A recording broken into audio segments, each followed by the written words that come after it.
In Lexus SUV lineup, it used to be the larger the SUV, the truckier it drove and the less useful its interior.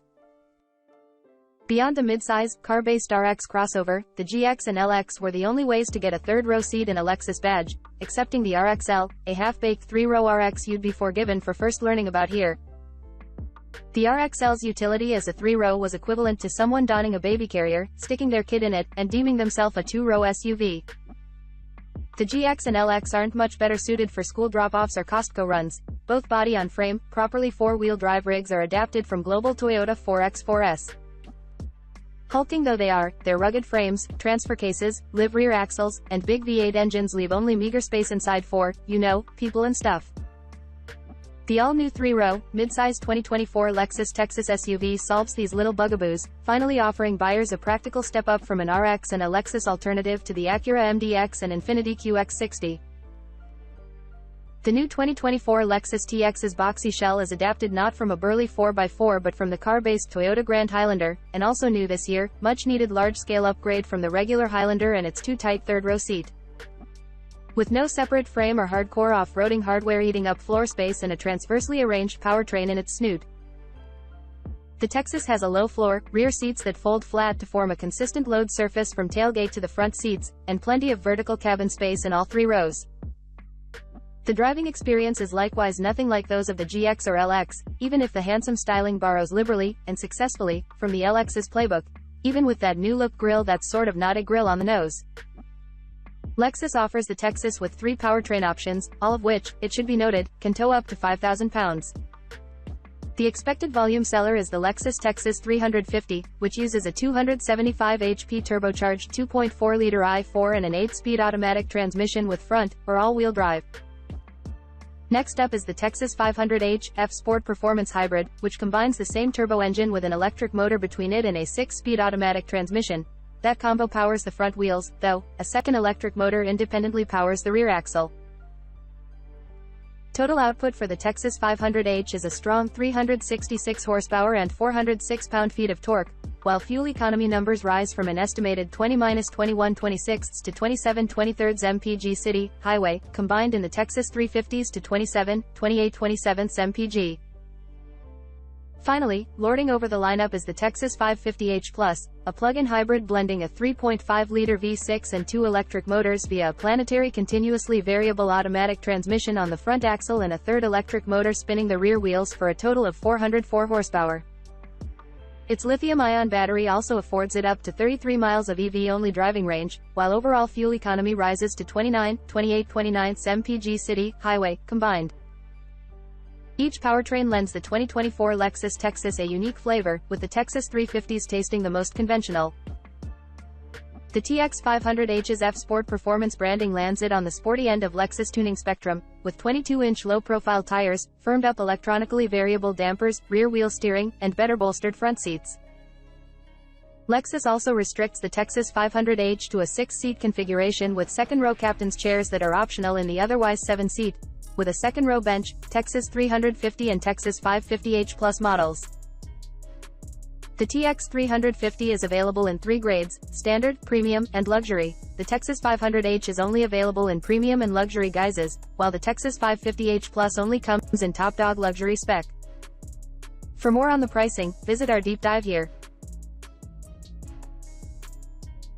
Every Lexus Texas drives with an unexpected firmness, and we're not restricting that descriptor to the ride quality.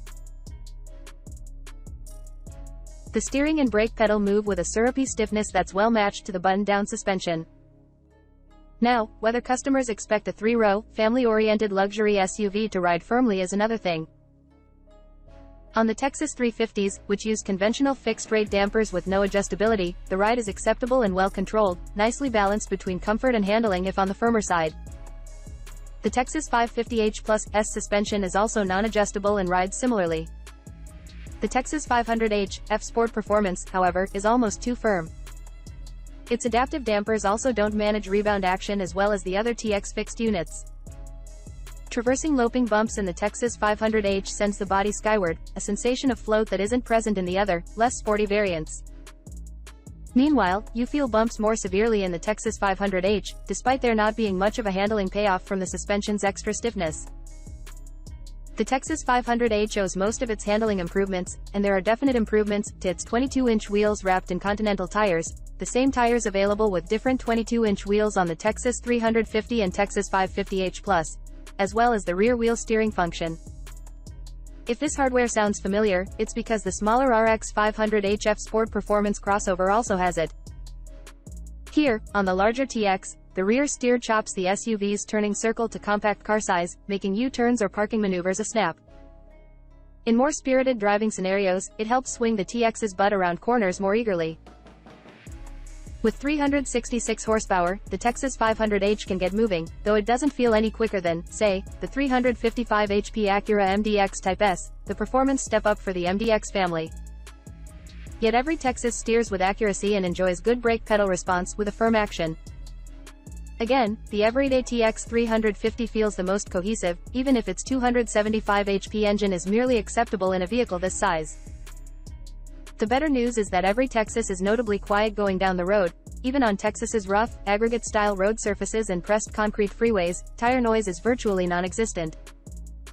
It might not out-athlete an MDX, the sportiest among the front-wheel drive-based luxury SUVs out there, but it's definitely polished and better rounded. For ultimate smoothness, spring for the yet-to-be-priced but sure-to-be expensive Texas 550H Plus plug-in hybrid, which follows the other TXs to market next year.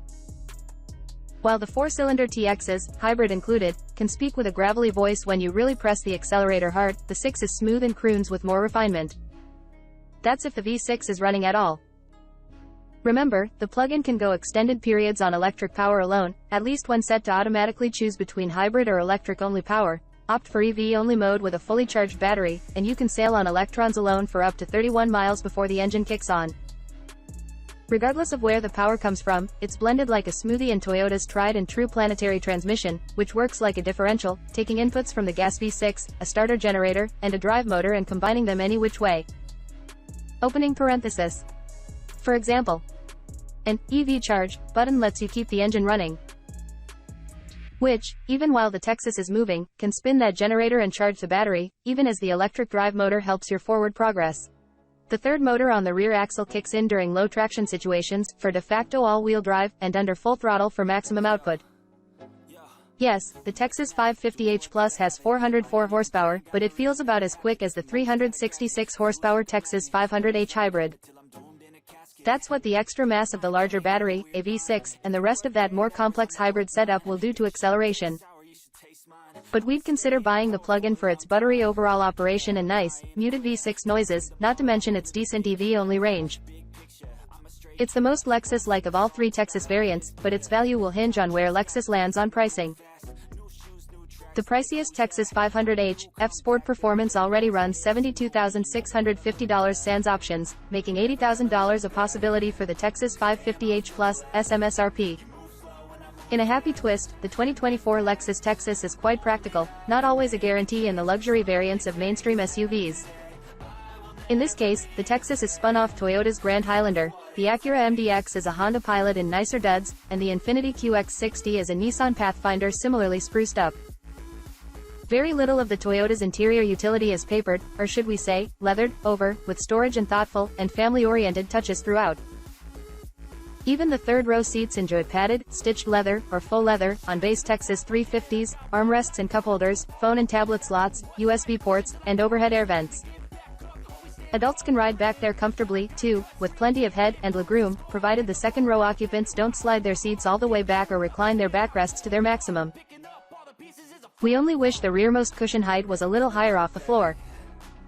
No such reservations attach themselves to the second-row chairs, which are perched nice and high and offer lots of legroom ahead, even without sliding the cushions to their farthest rearward positions.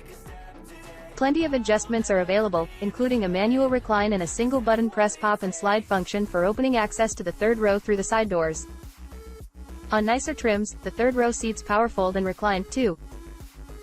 Unusually for a three-row in this class, there's decent cargo space even with the third-row seats raised, 20.2 cubic feet, and Lexus claims 7 carry-on roller suitcases can fit, and folding the third row expands that to 57.4 cubic feet.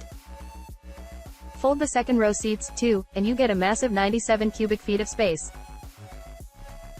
These are full-size SUV numbers more in line with a regular-length Cadillac Escalade than, say, the Infiniti QX60, whose cargo numbers are 14.5 cubic feet with the third row up, 41.6 with it lowered, and 75.4 with both rear rows flattened. Those figures in the MDX are 16.3, 39.1, 71.4 cubic feet. Flexibility is built in. 2. With a removable rear seat center console on 6-seater models, Lexus even includes a neat black bag in the trunk for storing it, though it looks like a kidnapping hood, and reconfigurable cup holders that can pop out and be rearranged in both that console and the front center console. Some will bemoan the 2024 Lexus TX's obvious mechanical associations with the less expensive, just as well executed Toyota Grand Highlander. That SUV is indeed an excellent entrant in the competitive midsize 3-row SUV class, but it's also beside the point. The Lexus model not only feels well differentiated inside and out, but it also exists to serve customers who wouldn't be caught dead in a Toyota, or who already own a Lexus, likely an RX, and want or need to upgrade to something bigger to accommodate a growing family. Its price is on the high side compared to the QX60 and MDX, but the Lexus also is notably larger while offering the same car-based ride and handling benefits. The TX 350 is the obvious sweet spot in the lineup, given it can be equipped with 7 seats and all the luxury goodies you could want. We're not sure who the Texas 500h F Sport Performance Hybrid might be for. It's sportier than the other TXs, but as with the smaller RX 500h F Sport Performance Hybrid, is Lexus really the expected destination for shoppers looking for a performance-tuned family SUV? And are there customers looking for a hot-to-trot 3-row with the interior functionality of a minivan?